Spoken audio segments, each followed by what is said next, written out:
And my question is, my academic obligations take up so much of my time. Almost every living, breathing moment that I'm awake, when I'm in the semester, when I'm in the school year, I have to think about, what it is that we're studying, or patient care when I'm rounding in the hospitals.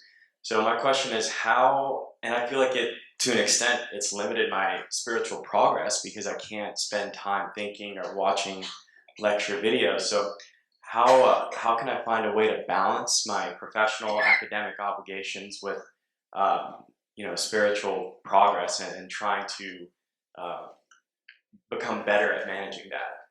Sure. A karma yogi is one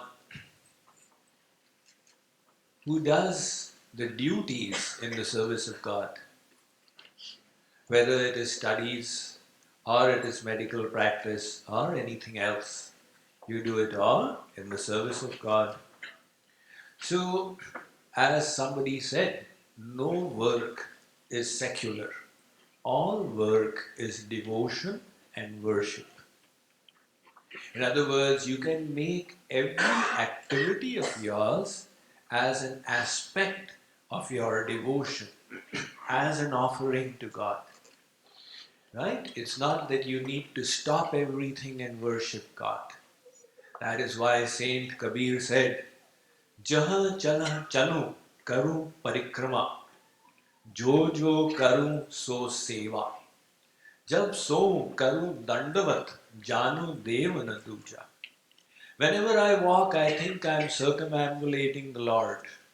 Whenever I work, I think I am serving Him. When I lie down, I think I am offering my respectful obeisance to Him. And in this way, I worship Him. Nevertheless, this is an elevated state. This will translate into internal sentiment when you have the requisite love for God. To reach that state of being connected and working, you need to enhance your mental absorption in God. Right? So, for example, your coming to the retreat is a great way of doing it. If you take full advantage of your time here, you'll realize that your mind has got absorbed in God. In the same way, in your daily schedule as well, either you set out a time from your schedule, 1 hour, half an hour, in which you don't do anything, you just absorb yourself in God. And if you find you can't even do that, that's quite possible because in different stages in life you have different priorities. And sometimes in student life, the number one priority is your studies, and you have to give your best to it. So, never mind the time you take to go to college, to come back, the time you're bathing, etc. Utilize that time. Alright? Now, when you're bathing, when you're washing yourself, keep your mind absorbed. Kshanasaha kshanaso vidya, kanasaha kanaso dhanam. That person becomes a scholar who utilizes every moment to accumulate knowledge. That person becomes a billionaire who keeps setting aside a single dollar. And that person attains God who uses every possible free moment to enhance the absorption in God. And when your situation in life changes, then you regularize it, sharpen the saw.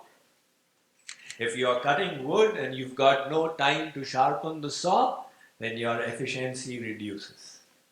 Now, if you take out 5 minutes after cutting one tree, people may think you're wasting 5 minutes, but actually, by sharpening the saw, you're enhancing your efficiency. In the same way, you have got so much workload on you, but if you could just withdraw for some time and purify your mind, uplift your sentiments. When you come back to your studies, you'll find yourself filled with more inspiration and endowed with greater focus. And you will be able to study even better than before.